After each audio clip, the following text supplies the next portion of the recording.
जो आश्चर्य हो रहा है कि आप कह रहे हैं कि लोग कहते हैं नहीं, भारत डेमोक्रेसी है। भारत और अमेरिका दोनों के डीएनए में लोकतंत्र है।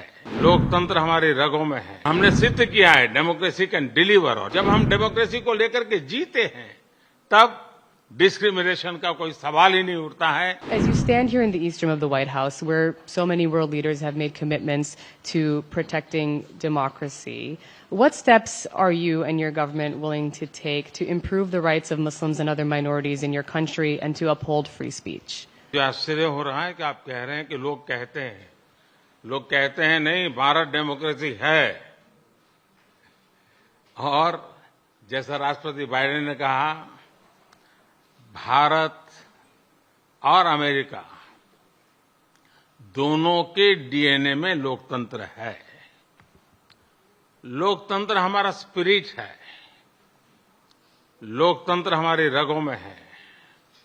लोकतंत्र को हम जीते हैं और हमारे पूर्वजों ने उसको शब्दों में ढाला है संविधान के रूप में।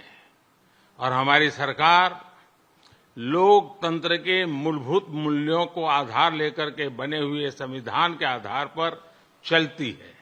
और हमारा संविधान और हमारी सरकार, और हमने सिद्ध किया है डेमोक्रेसी कैन डिलीवर। और जब मैं डिलीवर कहता हूं तब कास्ट, क्रीड, रिलीजन, जेंडर, किसी भी भेदभाव को वहां जगह नहीं होती है। और जब हम लोकतंत्र की बात करते हैं तब अगर ह्यूमन वैल्यूज नहीं है, ह्यूमैनिटी नहीं है,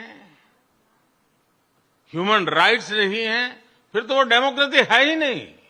और इसलिए जब आप डेमोक्रेसी कहते हैं, जब डेमोक्रेसी को स्वीकार करते हैं और जब हम डेमोक्रेसी को लेकर के जीते हैं तब डिस्क्रिमिनेशन का कोई सवाल ही नहीं उठता है।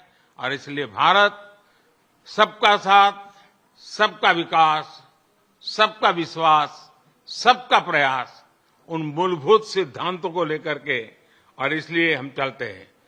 भारत में सरकार के जो बेनिफिट्स हैं वो एक्सेस टू ऑल है। जो भी उसके हकदार हैं उन सबको मिलते हैं।